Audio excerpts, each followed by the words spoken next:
Ya, selamat datang di perkuliahan pengembangan sistem e-commerce secara online juga. Jadi, eee, mulai pertemuan ini kita akan melakukan perkuliahan secara online dan semoga kita semua selalu sehat sehingga kita semua dapat selalu, belajar berbagai macam hal bersama gitu ya. Nah, hari ini kita mau belajar tentang topik yang, mungkin kalian menyangka bahwa topik ini sudah tidak lagi diperlukan, tapi sebenarnya ini, sekarang ini justru sangat diperlukan, tapi beda implementasinya, gitu ya. Jadi kita berbicara mengenai search, gitu ya, dan kita mau melihat seperti apa sih kondisi dari, mesin pencari sekarang ini. Nah, cuman saat ini kita bukan berbicara mengenai search engine Google, jadi kita bukan berbicara mengenai SEO gitu ya, karena apa? Karena kalau kita lihat di zaman sekarang ini, orang kalau misalkan mau cari suatu barang gitu ya, mau cari, suatu jasa gitu ya, sudah agak jarang yang dia nyarinya diawali dengan googling, gitu ya. Googling biasanya untuk hal lain. Kenapa? Karena sekarang ini e-commerce sudah kebanyakan itu berbasis aplikasi mobile. Yang artinya apa? Orang-orang sudah, di-encourage di awal untuk download aplikasinya dulu. Setelah itu ya sudah, dia akan melakukan pencarian di dalam aplikasi itu, bukan menggunakan Google. Nah, maka dari itu, yang akan kita bahas hari ini itu adalah tentang bagaimana mesin pencari di dalam suatu aplikasi. Entah itu aplikasi mobile ataupun website kita, tapi bukan pada Google.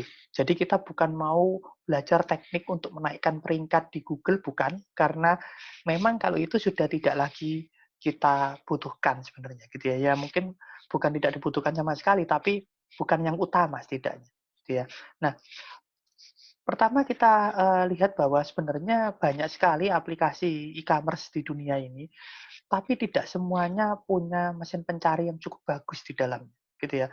Di sini, ada rankingnya nomor satu itu paling bagus, aplikasi e-commerce Amazon, gitu ya. Amazon itu pencariannya paling bagus, gitu ya, disusul dengan yang lain-lainnya seperti yang kalian lihat di layar, gitu ya. Nah, kenapa kok tidak cukup bagus? Karena ada beberapa hal yang seringkali dilupakan waktu membuat sebuah search engine di dalam aplikasi e-commerce gitu ya. Yang pertama adalah 34% gitu ya, tidak bisa melakukan pencarian berdasarkan nama produk. Nah, kadang kalau kita mendengar soal hal ini kita merasa ya enggak lah, kalau tidak bisa nyari berdasarkan nama produk, lalu dia nyarinya gimana? Bukannya sekarang ini kebanyakan aplikasi e-commerce nyarinya berdasarkan nama produk. Nah, yang dimaksud di sini adalah misalnya kita itu nyari nama produk tapi bukan namanya, nama yang umumnya, tapi kita nyari berdasarkan misalkan serinya, gitu ya. Kadang-kadang masih ada aplikasi e-commerce yang tidak bisa untuk mencari sampai nomor serinya. Jadi bisa kalau hanya nyarinya itu dari mereknya gitu ya, atau tipenya gitu ya. Tapi kalau sampai nomor serinya itu jarang yang bisa. Gitu ya. Jadi akhirnya apa? Waktu orang nyari berdasarkan berdasarkan nomor serinya, dibilang tidak ada produknya. Padahal bisa jadi ada. Nah ini berbahaya. Kenapa? Karena ya nanti conversion rate-nya jadi kecil. Kenapa? Orang waktu nyari nggak ada, ya sudah dia nggak jadi beli kan. Padahal sebenarnya kita jual. Gitu ya. Nah, lalu apa yang harus kita lakukan? Ya kita harus membuat mesin pencari itu yang mencarinya bukan hanya di, merek produknya, bukan hanya di, tipe produknya, tapi juga nyarinya itu sampai seluruh deskripsi produknya, gitu ya. Jadi entire data sets of product. Seringkali kita lihat di website-website itu kalau kita lihat produknya, kita klik gitu ya, maka keluar detail produknya. Tapi kalau kita cari, menggunakan salah satu kata-kata di dalam detail produknya, belum tentu ditemukan produk itu, gitu ya. Kalau kita cari berdasarkan nama produknya yang di atas, yang besarnya itu, ditemukan. Mereknya, tipenya temukan. Tapi kalau sampai nomor serinya yang ada di detailnya itu, bisa jadi nggak ditemukan. Nah ini yang harus kita hindari, gitu ya. Berikutnya, 70% website itu waktu mencari membutuhkan website jargon. Nah, apa itu maksudnya? Jadi misalkan ya, saya mencari, writing table, gitu ya. Yaitu kalau bahasa Indonesianya kan meja untuk menulis gitu ya. Ternyata dibilang tidak ditemukan. Loh kenapa? Karena dia mencarinya itu hanya berdasarkan jargon yang ada. Jadi kalau di database itu tidak ada writing table, yang kata-katanya persis ada writing-nya, ada table-nya, ya nggak keluar datanya. Padahal sebenarnya kita misalnya punya meja untuk menulis itu, cuman namanya di punya kita adalah misalkan desk table, gitu ya. Nah, ini berbahaya juga. Kenapa? Ya sama juga. Orang nyari, dibilang tidak ada padahal sebenarnya kita jual. Cuman namanya gitu ya, istilahnya beda. Nah, dibilang jargonnya beda gitu ya. Kita bilangnya adalah desk, bukan writing table. Tapi sebenarnya sama. Nah, ini bahaya juga gitu ya. Karena itu apa yang harus kita lakukan? Buatlah sebuah, database yang berisi sinonim dari setiap kata. Artinya apa? Saat seseorang mencari dengan menggunakan kata-kata tertentu, kita cari di produk kita nggak ada, ingat kita juga harus mencari semua sinonimnya. Jangan-jangan ada yang sinonimnya itu ada di dalam produk kita. Gitu ya. Sinonim sinonim itu persamaan kata ya kalau bagi yang lupa gitu ya. Nah, berikutnya yang ketiga adalah 60% gitu ya, mesin pencari yang ada di aplikasi atau website tidak support kalau kita itu memasukkan simbol atau singkatan, gitu ya. Nah, misalnya apa? Kita cari, contohnya di sini cari 11 foot paddleboard, gitu ya. Nah, saat kita tulisnya adalah 11 foot, gitu ya. Jadi foot-nya itu pakai FOOT, tidak ditemukan. Kenapa? Karena kebetulan mungkin di database kita itu pakainya foot-nya itu simbol, gitu ya. Sama juga misalkan cari, bilang degree, sedangkan di database kita, simbol derajat. Atau kebalikannya, nyarinya adalah yang simbol derajat, tapi di database kita degree, dan kemudian tidak bisa ditemukan. Nah, itu juga berbahaya. Tapi kalau ini bukan sinonim ya, kalau ini apa yang harus kita lakukan? Kita harus mempunyai database untuk memapping, gitu ya, memapping semua simbol dan singkatan, gitu ya. Jadi simbol dan singkatan dan full spelling itu maksudnya adalah ini, kalau kita eja secara panjangnya atau kata-katanya atau kepanjangannya itu apa, gitu ya. Itu harus ada mapping-nya. Untuk apa mapping ini? Jadi kalau orang nyari simbol, ya tetap bisa ditemukan karena di mapping. Misalnya di database kita bukan simbol, tapi kita punya mapping-nya, simbol ke kata, gitu ya. Atau sebaliknya. Supaya apa? Tetap ditemukan, gitu ya, datanya.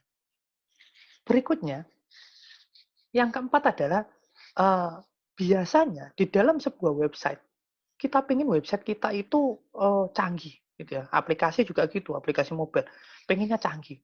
Jadi waktu kita cari sesuatu gitu ya, diberi auto suggestion. Auto suggestion itu apa? Seperti auto complete kalau di Google, gitu ya. Jadi orang ngetikkan apa, keluar auto complete-nya. Nah, pertanyaannya kan, kenapa kok ini bisa, dibilang jelek? Karena kalau kita misalkan seperti ini, nah, ada Samsung Adapt, bilangnya orangnya Adapt, belum ada belakangnya. Kemudian keluarlah suggestion-nya. Satunya adalah adapter, satunya adaptor. Nah, ini juga kadang bukan membuat orang tambah jelas, membuat orang tambah bingung. Karena kemudian muncul dua hal, adapter sama adaptor. Kemudian orang bingung sebenarnya yang saya mau cari itu apa ya? Dia bingung. Dia tahu barangnya tapi dia bingung sebutannya apa? Adapter atau adaptor? Ya kalau suggest-nya keluarnya hanya dua. Kalau banyak, tambah bingung. Akhirnya orangnya bisa jadi milih yang salah, gitu ya. Dan akhirnya keluar barangnya yang beda dengan yang dia inginkan. Dan akhirnya dia merasa bahwa di toko ini tidak jual barang yang dia inginkan. Akhirnya apa? Kembali lagi, conversion rates-nya jadi rendah. Orang jadi sedikit yang membeli karena dia tidak menemukan. Dan itu berbahaya juga. Gitu ya. Nah, lalu bagaimana caranya? Kita tahu sekarang ini cukup booming dengan yang namanya machine learning. Gitu ya. Cuman kadang-kadang kita membuatnya itu tidak boleh asal-asalan. Machine learning cuma lihat, oh pokoknya apa namanya, yang dia itu, kayak terkait dengan itu. Jadi ya kita bilang bahwa sistem kita cerdas nih, bisa memunculkan semua yang terkait. Ya tunggu dulu, kita hanya memunculkan semua yang terkait, itu membuat orang bingung, bukan membuat orang tambah jelas. Nah, apa yang harus kita lakukan? Kita harus mencatat. Tiap kali orang milih, misalkan mencari sesuatu gitu ya, terus kemudian dia memilih, salah satu suggestion kita. Kita lihat, setelah dia mengklik suggestion yang itu, kemudian dia jadi beli nggak? Kalau setelah mengklik suggestion itu, dia jadi beli, kita catat sebagai satu poin. Berarti suggestion itu benar. Benar di mata siapa? Di mata konsumen.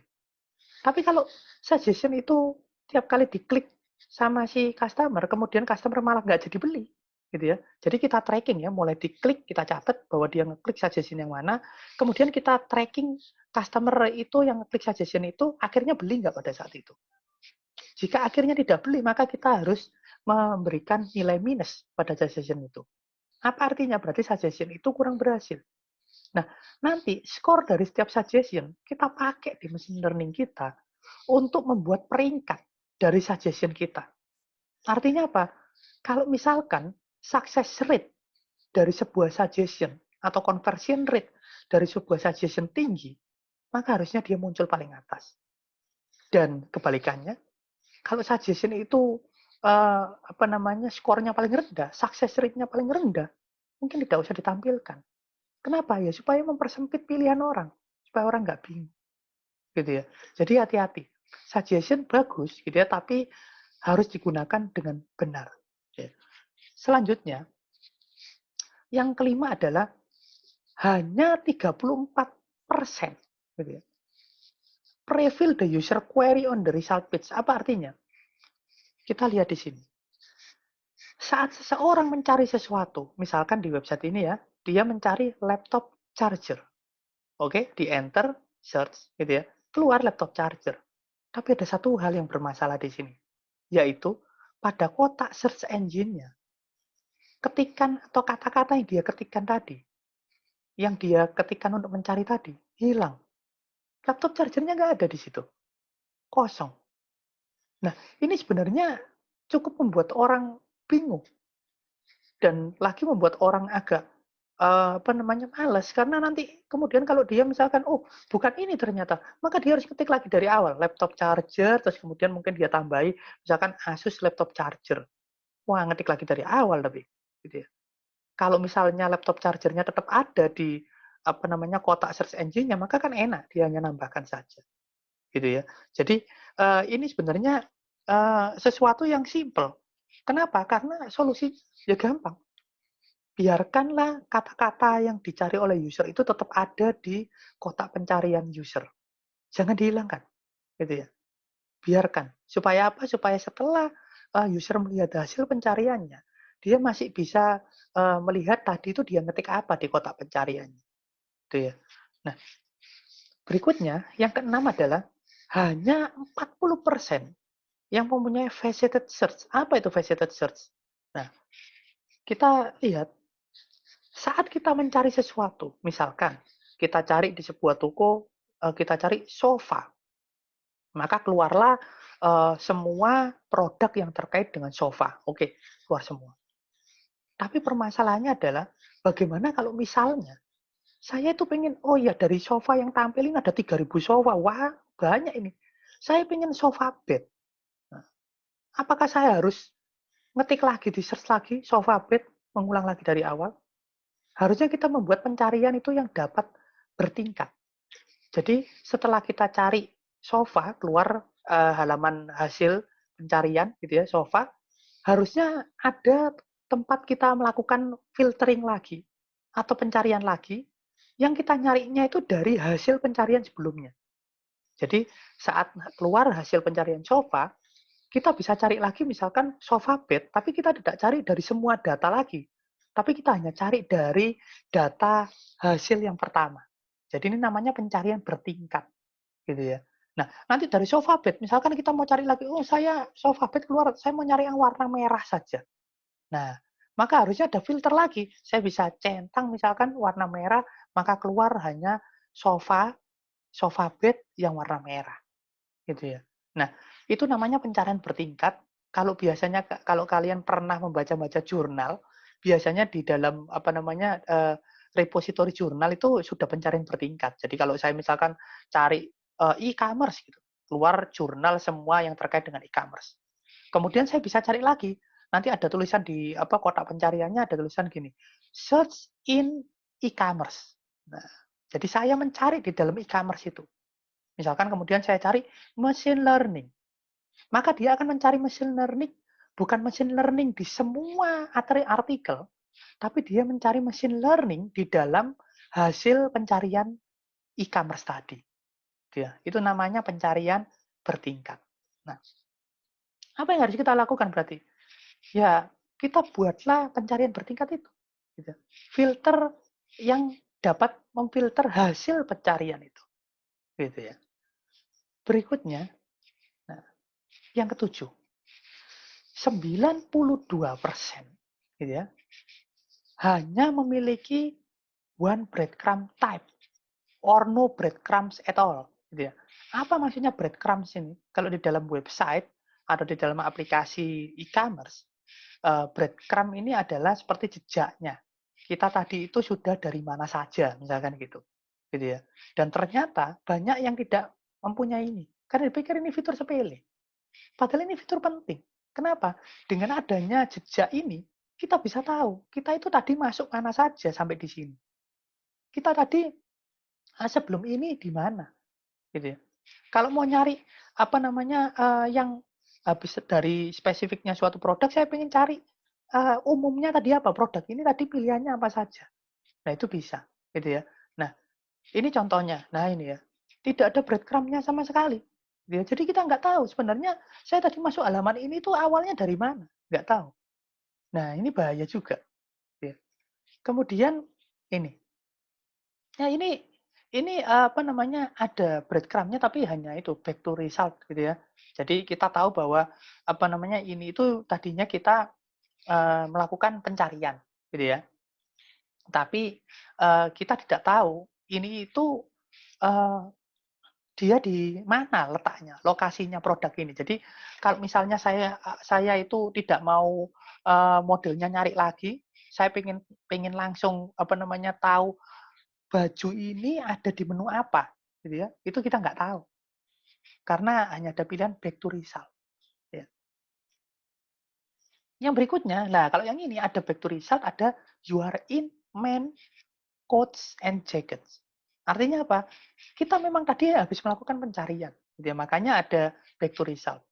Tapi kita juga setelah ngeklik salah satu resultnya, kita dikasih tahu bahwa kalau kamu pengen nanti lihat jaket-jaket yang lain, gitu ya, itu bisa ada di menu men, gitu ya. Kemudian coats and jackets. Ya. Di situ nanti kamu bisa menemukan pilihan yang lain dari jaket seperti ini. Nah itu sangat memudahkan apa namanya pengguna untuk dia itu mencari alternatif produk apa saja yang dia inginkan. Gitu ya. Nah maka apa yang harus kita lakukan? Ya, implement two types of breadcrumbs on product page. Jangan hanya back to result, tapi berikan juga jejak detailnya, gitu ya. Navigasi detailnya untuk sampai ke dalam halaman itu lewat mana saja. Oke? Nah, oke. Maka dari itu pencarian di dalam sebuah apa namanya e-commerce, aplikasi e-commerce itu bisa menjadi sebuah competitive advantage, keunggulan kompetitif. Apa itu keunggulan kompetitif? Kalian harusnya sudah pernah belajar di mata kuliah yang lain. Jadi keunggulan kompetitif itu adalah kelebihan yang dimiliki oleh sebuah bisnis yang tidak dimiliki oleh bisnis yang lain dan susah untuk dicontoh oleh bisnis yang lain. Nah, kenapa kok search bisa menjadi competitive advantage? Iya, karena orang kalau hanya melihat search kita dari luar, dia tidak akan semudah itu bisa niru. Dan kalau search kita ini luar biasa bagusnya, itu akan sangat memanjakan pelanggan, konsumen. Dan akhirnya mereka akan suka memakai aplikasi kita. Dan ini bisa menjadi keunggulan kita dibandingkan e-commerce yang lainnya. Gitu ya. Nah, mungkin itu materi kita hanya singkat saja gitu ya, yang untuk hari ini kita akan banyak prakteknya gitu ya. Nah, prakteknya di sini saya kasih judul Let's Go Hunt. Nah, karena itu tadi dari awal itu apa namanya template-nya adalah kayak serem-serem gitu ya. Kenapa? Karena kita memang mau berburu sesuatu gitu ya. Nah, tapi bukan berburu hantu ya. Di sini memang gambarnya hantu, tapi kita bukan berburu hantu. Apa yang akan kita lakukan? Nah, pertama eh, kita akan oke. Ini kayaknya ada yang keliru ya. Prepare your teams ini saya apa namanya masih teringat dengan kita yang kuliah tatap muka gitu. Tapi kalau kuliah online gini kayaknya kalau kita bekerja berkelompok itu nanti malah susah gitu ya koordinasinya. Maka untuk yang tugas kali ini gitu ya, hanya yang kali ini ya, yang project kalian tetap kelompokan.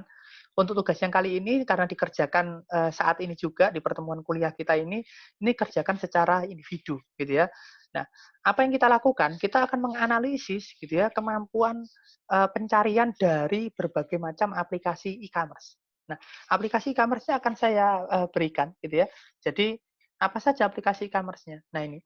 Jadi kalian nanti menganalisa apa namanya mesin pencari dari Tokopedia, gitu ya. Kemudian kalian bandingkan mesin pencarinya dengan Deal Java, gitu ya. Pertanyaannya kan gini, bagaimana kalau saya tidak install Deal Java? Ya harus install, gitu ya. Karena kita kan sedang di mata kuliah pengembangan sistem e-commerce. Kalau kamu tidak nyoba apa aplikasi e-commerce yang ada atau sistem e-commerce yang ada, ya gimana kita bisa melakukan evaluasi, gimana kita bisa belajar, gitu ya. Jadi harus install memang, gitu ya. Tokopedia install, Deal Java install, gitu ya. Karena saya minta untuk kalian menganalisa, Shopee install, gitu ya. Kemudian ada GoFood. Nah, kenapa GoFood? Karena kalau apa namanya Gojek secara keseluruhan itu banyak banget dan kalau bilang GoRide itu pencariannya hanya pencarian alamat gitu ya. Saya pingin GoFood karena dia nyari makanan gitu ya. Nah, GoFood, Lazada gitu ya, harus install juga. Jadi kita hari ini install banyak banget ya di handphone kalian. GoFood, Lazada, YouTube biasanya selalu ada di handphone. Nah, kenapa kok YouTube masuk di dalam e-commerce? Memang iya. Karena di dalam YouTube itu banyak iklan gitu ya. Dan YouTube ini memang menjadi sarana pemasaran. Nah, begitu menjadi sarana pemasaran, sebenarnya ini sudah menjadi sebuah bisnis yang berbasis elektronik, gitu ya. Jadi YouTube pun ada pencariannya. Kalian nanti coba menganalisa bagaimana model pencarian di YouTube. Kemudian ada Instagram. Nah, Instagram ini walaupun saya dulu kan merasa bahwa semua orang pasti sudah install Instagram. Ternyata terkadang ada orang yang tidak install. Nah, kali ini harus install, gitu ya. Dan memang memang di mata kuliah ini dipaksa install, gitu. Instagram install. Install kemudian kalian coba juga kemampuan pencarian di Instagram. Nah, kenapa kok Instagram masuk e-commerce juga? Sama juga. Di Instagram itu banyak orang jualan, gitu ya. Banyak iklan-iklan. Dan kita bisa promote apa namanya feeds kita, gitu ya. Itu banyak sekali karena itu banyak selebgram, gitu ya. Kemudian ada GrabFood. Nah, kenapa kok ada GrabFood ya? Kalau ada GoFood kita perlu bandingkan juga dengan GrabFood, gitu ya. Jadi GrabFood nanti juga dicek, gitu ya. Juga bukan Grab keseluruhan, karena sekali lagi kalau Grab bike, Grab car, gitu ya, itu semuanya hanya nyari alamat, tidak bisa kita bandingkan, gitu ya. Tapi kalau food nyari makanan, gitu ya. Misalkan kita coba cari tempe penyet, yang keluar apa, gitu ya. Nah, kemudian ada Traveloka. Nah, Traveloka ini juga bentuk e-commerce yang berbeda lagi, gitu ya. Bukan kayak Tokopedia, bukan sosial media, juga bukan transportasi, ya, bukan apa namanya GoFood, GrabFood, tapi dia memang travel. Nah, cuman gini, kalau Traveloka jangan cari yang pemesanan tiket pesawat ya, karena kalau pemesanan tiket pesawat ya carinya cuma bandara, gitu ya. Kalau bandara ya oke. Cari yang pemesanan hotel, gitu ya, pemesanan hotel. Oke, pemesanan hotel. Jadi pemesanan hotel itu nanti kalian coba saya bisa search-nya berdasarkan apa, gitu ya. Apakah kota, apa nama hotelnya, atau daerahnya. Nah, coba sebagus apa pencariannya. Semuanya dibuat deskripsinya atau penjelasannya, pencariannya seperti apa. Boleh kalian bandingkan dengan faktor-faktor yang tadi saya jelaskan di awal, ya. Eee, PPT ini juga sudah saya share di ULS, jadi kalian bisa download juga. Nah, jadi nanti setelah kalian melihat video ini, kalian langsung mengerjakan tugasnya secara individu. Nanti setelah itu akan apa? eee, saya tunjuk, eee, untuk presentasi secara acak salah satu, saat kita streaming lagi, gitu ya. Mmm, ini saya perkirakan kalian, apa namanya, kuliah mulai kan 9.45 masih sama saya akan streaming di awal sama kalian, gitu ya. Kemudian, anggaplah 15 menit, kemudian mulai jam 10 gitu ya, kalian mendengarkan ini, kemudian mengerjakan, apa namanya, tugasnya tadi, membandingkan semua ini, ya saya beri waktu mulai jam 10, eee, 11 lah, gitu ya. Sekitar jam jam 11 oh belum ya, jam 11 kan sampai jam 10, setengah 11 itu kalian dengarkan, apa namanya, videonya, jam setengah 11 sampai setengah 12 kalian ngerjakan, tugasnya ini. Jadi, setengah 12 siang kita, connect lagi ke room Zoom yang sama, yang sudah saya beri di email, gitu ya. Kemudian kita akan mulai membahas ini dengan saya tunjuk secara acak untuk mempresentasikan hasilnya. Jangan lupa nanti hasilnya juga harus di-upload di ULS, di link yang sudah saya sediakan, namanya tugas search engine. Gitu aja dari saya. Terima kasih, semoga, semua yang saya jelaskan ini cukup bisa ditangkap dengan baik.